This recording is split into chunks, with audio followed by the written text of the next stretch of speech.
For words. That's all it took for Al Capone to abandon his dreams of conquering New York on August 12, 1931.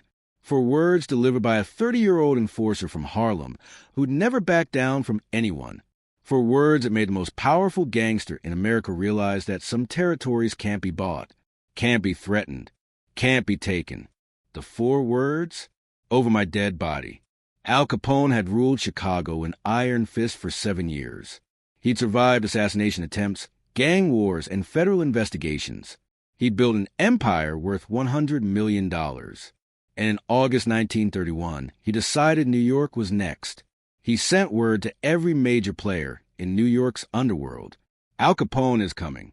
Make room, or get buried. Every boss bent the knee. Lucky Luciano, Meyer Lansky, Dutch Schultz. They all agreed to give Capone a piece of their operations. Everyone except one man, Bumpy Johnson, the 30-year-old enforcer who controlled Harlem's numbers racket. When Capone's messenger delivered the demand, Bumpy's response was immediate. Tell Capone if he wants Harlem, he'll have to kill me first. And even then, he won't get it. This is a story of how Bumpy Johnson stood up to Al Capone, how 4 words stopped the most dangerous gangster in America, and how one confrontation in a Harlem nightclub proved that courage, not firepower, determines who rules the streets. Summer of 1931. New York City's underworld was fractured. Dozens of gangs, Irish, Italian, Jewish, all fighting for territory, for power, for profit. The Castellamarese War between Joe Masuria and Salvatore Maranzano had just ended. Maranzano had won. He declared himself the boss of bosses, created the 5-family structure that would define the American Mafia for decades. But Maranzano's reign wouldn't last long. Within months, Lucky Luciano would have him killed, would create the commission, would modernize organized crime. But in August 1931, nobody knew what was coming. In Chicago, Al Capone was at the height of his power. Born Alphonse Gabriel Capone in Brooklyn in 1899, he'd moved to Chicago in 1919, worked for Johnny Torrio, took over the operation in 1925 when Torrio retired after being shot. By 1931, Capone controlled bootlegging, prostitution, and gambling across Chicago. He'd survived the St. Valentine's Day Massacre, the murder of 7 rivals in 1929. He'd beaten multiple criminal charges. He seemed untouchable. Capone made an estimated $100 million a year, a fortune beyond imagination, in 1931. But Capone wanted more. He'd conquered Chicago. Now he wanted New York, the biggest city in America, the most profitable criminal market in the world. If Capone could control New York, he'd be the undisputed king of American organized crime. But little did Capone know that New York was different from Chicago. On August 1st, 1931, Capone sent his top lieutenant, Frank Nitti, to New York. Nitti's mission was simple: meet with New York's major players, assess their operations, and deliver a message. Al Capone wants in. He's offering partnerships. But if you refuse, he'll take what he wants. Nitti met with Lucky Luciano first, at a restaurant in Little Italy. Luciano listened to the proposal. Capone wanted 25% of Luciano's bootlegging and prostitution operations. In exchange, Capone would provide protection, muscle, political connections. Luciano was smart. He knew fighting Capone was dangerous, expensive, so he agreed, conditionally. Tell Capone I'll consider it, but I need to talk to my partners first. Nitti met with Meyer Lansky next, the Jewish mob's financial genius. Lansky's response was more direct. 25% is steep, but I understand the value of peace. I'll agree if everyone else does. Dutch Schultz, the beer baron of the Bronx, was less diplomatic, but even he agreed. Capone's reputation preceded him. Nobody wanted a war with Chicago. By August 10th, 1931, Nitti had agreements from almost every major player in New York, except one, Harlem. Frank Nitti had heard about Harlem's numbers operation, the policy racket, poor folks betting nickels and dimes that added up to millions. And he'd heard about the woman who ran it, Madame Stephanie St. Clair, the numbers queen, and her chief enforcer, a young man named Bumpy Johnson. But here's what made Harlem different. It wasn't run by Italians, or Jews, or Irish. It was run by black gangsters. And in 1931, that made it unique. Most white gangsters saw black neighborhoods as territories to exploit, to extract money from, but not to respect. Nitty walked into Harlem on August 11, 1931, expecting an easy negotiation. He went to Small's Paradise, a famous jazz club on 7th Avenue, the heart of Harlem's nightlife. Nitty brought 2 bodyguards. He wore an expensive suit. He carried himself with the confidence of a man representing Al Capone. When Nitty asked to speak with Bumpy Johnson, the bartender made a phone call. 20 minutes later, Bumpy walked in. Bumpy Johnson was 30 years old in August 1931, 5'10", lean, dressed in a simple gray suit. He didn't look intimidating, but his eyes told a different story. Cold, calculating, dangerous. Nitty introduced himself. "I represent Al Capone. We should talk business." Bumpy gestured to a back table. They sat down. Nitty laid out the proposal. Mr. Capone is expanding to New York. He's offering partnerships to all the major operations. For Harlem, he wants 25% of the numbers racket. In exchange, you get protection, political connections, and you get to keep operating. It's a fair deal. Bumpy's response was quiet, but firm. Harlem's not for sale. Nitty smiled. Everyone says that at first. But Mr. Capone is very persuasive. He has resources. He has men. He has connections. Fighting him is expensive, dangerous. Why not take the easy path? That's when Bumpy said something that shocked Nitty. Because Harlem's not just a business. It's a community. The people here trust us. We protect them. We don't sell them out to outsiders, especially white outsiders who see them as cash to be extracted. Nitty's smile faded. This isn't about race. This is about business. Bumpy leaned forward. Everything is about race. You think you can walk into a black neighborhood and take 25% because you represent a white gangster from Chicago? That's not happening. Tell Capone that Harlem's not interested. Nitty's tone changed. Mr. Johnson, you don't understand. This isn't a request. Mr. Capone is coming to New York.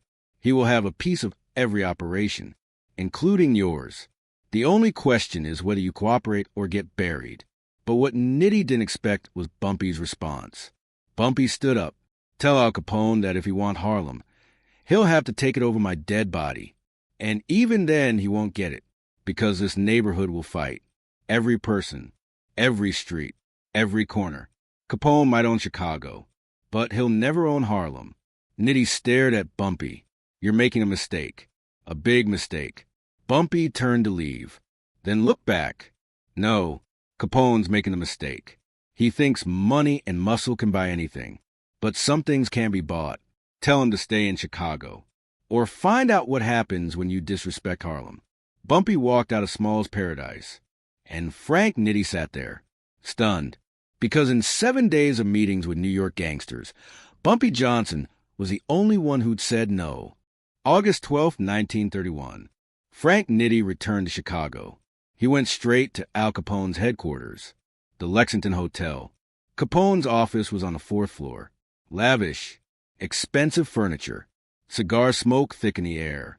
Capone sat behind a massive oak desk, surrounded by his top men. Jake Guzik, Tony Accardo, Murray Humphreys, the brain trust of Chicago's outfit.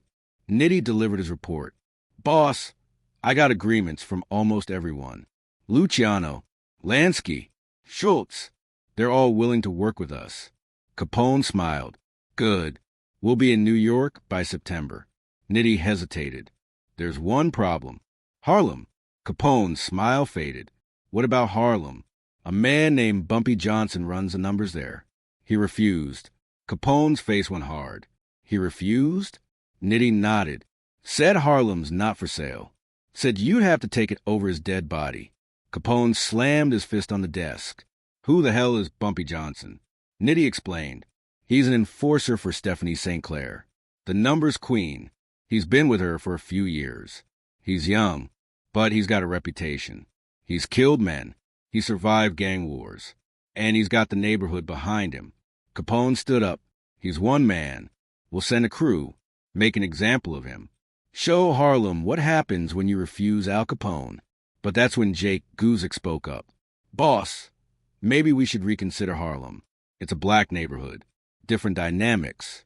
And this Bumpy guy sounds like he means it. Capone turned on Guzik. Are you saying we should back down? From one black gangster? Guzik was careful. I'm saying Harlem might not be worth the trouble. The numbers racket. There makes maybe $500,000 a year. 25% of that is 125,000. That's not enough to start a war over. Capone's response was immediate. This isn't about the money. It's about respect. If one territory refuses me, others will too. I need to make an example. I need to show New York that Al Capone doesn't take no for an answer. Capone turned to Tony Accardo. Tony, take 5 men to New York. Find this Bumpy Johnson. Make him disappear. And let Harlem know that Al Capone owns him now. Accardo nodded. Consider it done, boss. But what Capone didn't know was that Bumpy Johnson had been preparing. August 13th, 1931, the day after Nitti returned to Chicago, Bumpy held a meeting with Madame St. Clair and his top men, Illinois Gordon, Junie Bird, Nat Pettigrew, and a dozen others. Bumpy explained the situation. Al Capone want Harlem. I told him no. He's going to send men. We need to be ready. Madame St. Clair was concerned. Bumpy, Capone's dangerous. He has resources we can't match. Maybe we should negotiate. Find some middle ground. Bumpy's response was firm. If we give Capone even 1%, we lose everything. Because once he's in, he'll want more. And more. Until we're working for him instead of ourselves. No, we fight. Illinois Gordon asked the obvious question. How do we fight Al Capone? Bumpy's answer revealed his strategic mind. We don't fight Capone. We fight whoever he sends. And we make it so bloody, so expensive, that Capone decide Harlem's not worth it. Bumpy laid out his plan. Capone's men won't know Harlem. They'll stand out. We'll watch for them. And when they come, we'll be ready. Over the next week, Bumpy's network went on high alert. Every bartender, every shop owner, every street vendor. They all knew. Watch for outsiders. White men who don't belong. Chicago accents. And report back immediately. August 19th, 1931. Tony Accardo and 5 of Capone's best men arrived in New York. They checked into a hotel in Midtown Manhattan. Accardo's plan was simple. Go to Harlem. Find Bumpy Johnson. Kill him publicly. Leave his body in the street as a message. Then take over the numbers operation. But here's what Accardo didn't understand. In Harlem, Bumpy Johnson had eyes everywhere. Within 2 hours of Accardo checking into his hotel, Bumpy knew. He knew what hotel, what rooms, how many men, what they looked like, and Bumpy made a decision. He wasn't going to wait for them to come to Harlem. He was going to hit them first. August 20th, 1931, 10 at night. Accardo and his men left their hotel. They took 2 cars, headed uptown toward Harlem. They were armed, pistols, shotguns, ready for war. But they never made it to Harlem. Bumpy's crew was waiting at the intersection of 110th Street and 5th Avenue, the border between Midtown and Harlem. When Accardo's cars reached the intersection, they were surrounded. Bumpy had 20 men, positioned in buildings, behind cars, in alleys. And when Accardo's car stopped at a red light, Bumpy's men opened fire. It wasn't a battle. It was an ambush. Shotguns, pistols, Thompson submachine guns. The 2 cars were torn apart. Accardo and 2 of his men managed a bailout. They tried to return fire, but they were outnumbered, outgunned. Accardo took a shotgun blast to the shoulder. He went down. His 2 men tried to drag him to cover. But Bumpy's crew was relentless. Within 3 minutes, it was over. 3 of Capone's men were dead. Accardo and 2 others were wounded. Captured, Bumpy walked up to Accardo, looked down at the wounded Chicago enforcer, and delivered a message. Tell Capone that Harlem's not Chicago. Tell him we don't run. We don't hide. We fight. And if he sends more men, they'll end up like your friends, dead. Bumpy had his men drag Accardo and the two survivors to a car. They drove them back to their hotel, dumped them in the lobby, and left. The message was clear. Capone's men weren't welcome in Harlem.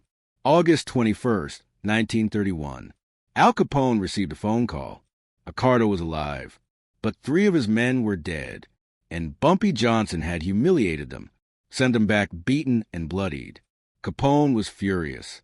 He wanted to send 50 men to Harlem, burn the neighborhood to the ground. But Jake Guzik talked him down. "Boss, this is exactly what I was afraid of. Harlem's not like other territories. They're organized. They're ready to fight. And they've got the entire neighborhood backing them. If we escalate, it becomes a war. An expensive, bloody war. For what? 125,000 a year?"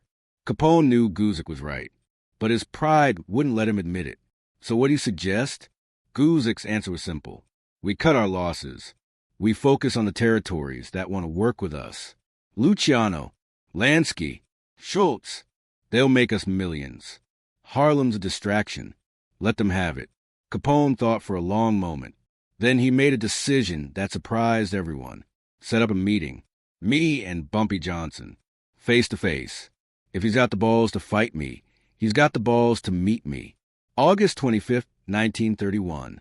The meeting was arranged through Lucky Luciano. Neutral ground. A warehouse in Brooklyn.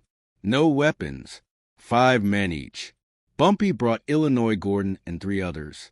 Capone brought Accardo, still bandaged from the ambush, Guzik, and 2 bodyguards. When Bumpy walked into that warehouse, every eye was on him. This 30-year-old from Harlem who'd done what nobody else had, said no to Al Capone, and backed it up with violence. Capone and Bumpy stood 10 feet apart, sizing each other up. Finally, Capone spoke. "You've got guts. I'll give you that. Most men would have taken my offer. Or run. You did neither." Bumpy's response was calm. "Because most men don't understand what Harlem is. It's not just territory. It's home. And I don't let outsiders take my home." Capone nodded. "I respect that. I built Chicago the same way. Protected my neighborhood. Made it mine. So I understand. But you need to understand something too. I'm Al Capone. I don't lose." Bumpy didn't flinch. "Neither do I." The 2 men stared at each other. And then something unexpected happened. Capone smiled. "You know what? I like you. You got heart. So here's what I'm going to do. I'm going to let you keep Harlem. No percentage. No partnership. It's yours." Bumpy was suspicious. "Why?" Capone's answer was honest. "Because taking Harlem from you would cost me more than it's worth. You've proven you'll fight. Your people will fight. I could win eventually, but it would be bloody, expensive, and I got bigger fish to fry in New York. So you keep Harlem. I take everything else, and we stay out of each other's way. Deal?" Bumpy thought for a moment, then nodded. "Deal. But if any of your men cross into Harlem, the deal's off." Capone agreed. "Fair enough." They shook hands, and the meeting was over. Al Capone, the most powerful gangster in America, had backed down, not because he was weak, but because Bumpy Johnson had proven that some things can't be taken, only earned. August 26, 1931. Word spread through New York's underworld like wildfire. Al Capone had met with Bumpy Johnson, and Bumpy had kept Harlem. No percentage to Capone. No partnership. Full independence. Other gangsters were shocked. Lucky Luciano was impressed. He told Meyer Lansky, "This Bumpy kid's got something." He stood up to Capone and won. "That's rare." Lansky agreed. "He understands power. Not just force, but strategy, positioning." Capone could have crushed him eventually, but the cost would have been too high. So Capone backed down. Smart on both sides. But here's what most people don't understand about what happened in August 1931. Bumpy Johnson didn't just save Harlem. He established a principle that black neighborhoods could be independent, that black gangsters could negotiate as equals. That respect wasn't given based on race. It was earned through courage and strategy. For the next 37 years, until Bumpy's death in 1968, Harlem remained independent.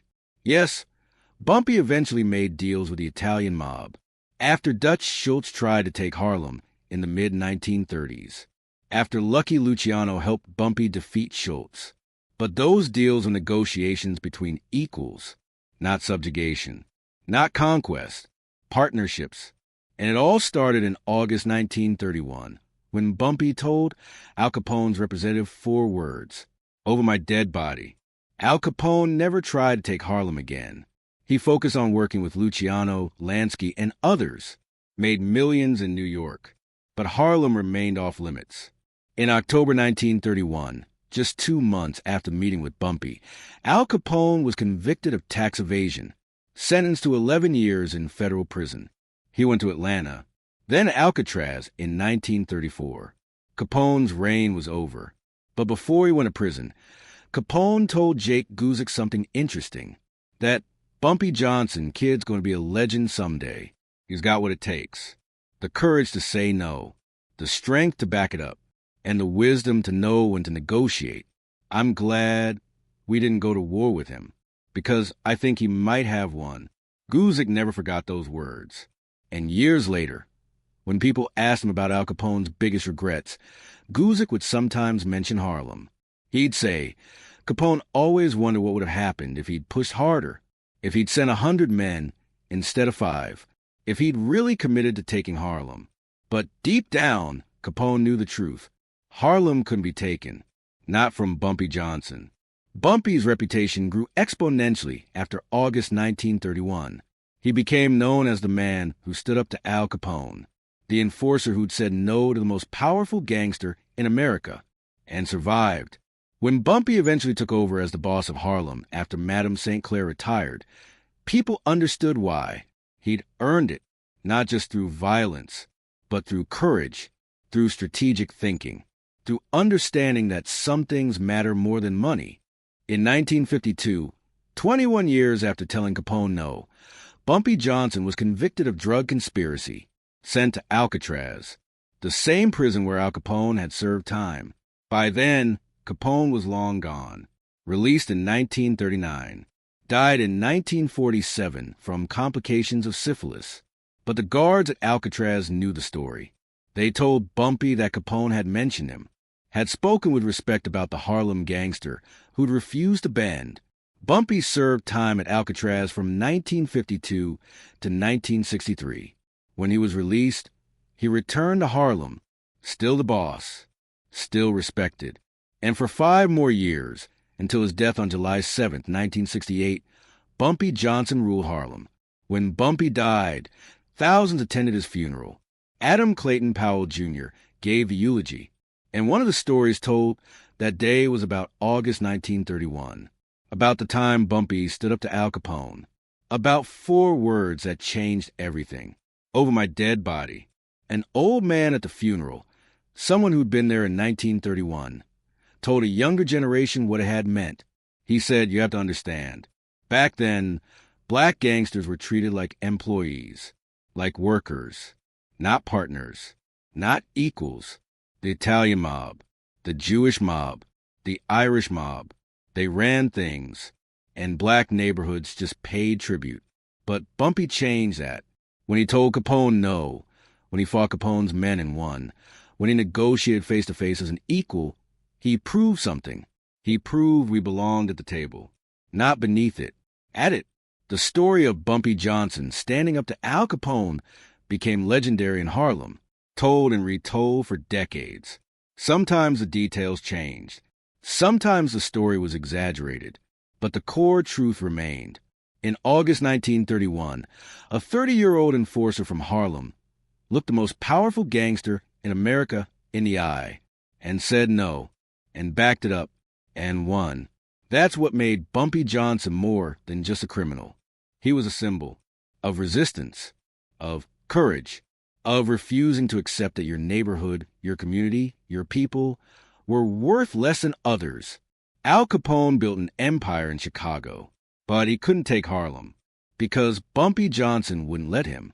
For words, over my dead body, And Capone, for all his power, all his resources, all his reputation, understood that some battles aren't worth fighting. Not because you'd lose, but because the cost of winning is too high. Look, this story, whether it happened exactly this way or not, represents something important about Bumpy Johnson. His willingness to fight for Harlem, his refusal to bow down to anyone, his understanding that respect is earned, not given. Throughout his life, Bumpy faced gangsters who thought they could take Harlem. Dutch Schultz tried, failed. Lucky Luciano negotiated instead of demanding. Frank Costello made deals as an equal, because they all learned what Al Capone learned in August 1931. Harlem belonged to Bumpy Johnson, and you couldn't buy it, couldn't threaten it, couldn't take it. You could only respect it. For words stopped Al Capone's expansion to New York, for words that defined Bumpy Johnson's entire career. Over my dead body.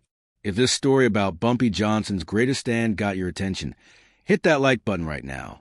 Subscribe to this channel because we're dropping true crime history stories every single week. Drop a comment and tell me, would you have had the courage to tell Al Capone no? Could you have stood up to the most powerful gangster in America?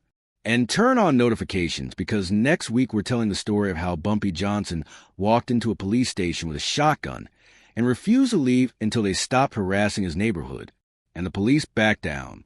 Remember, this is a dramatized story. Al Capone and Bumpy Johnson never actually met. They operated in different cities in different times. But this story represents the courage and strategic thinking that made Bumpy Johnson a legend, the willingness to say no when everyone else said yes, the courage to fight when everyone else surrendered, and the wisdom to negotiate when the time was right. August 1931. For words, over my dead body. One meeting between two legends. One deal that let Harlem stay free. One moment that proved courage matters more than firepower. Al Capone conquered Chicago, but he never conquered Harlem, because Bumpy Johnson wouldn't let him. And that's a lesson that echoes through history. Some things can't be bought. Some territories can't be taken. Some men can't be broken. Bumpy Johnson was one of those men, and Al Capone, for all his power, understood that, respected it, and walked away. For words that changed everything. Over my dead body. That's how Bumpy Johnson stopped Al Capone. That's how he saved Harlem. That's how he became a legend.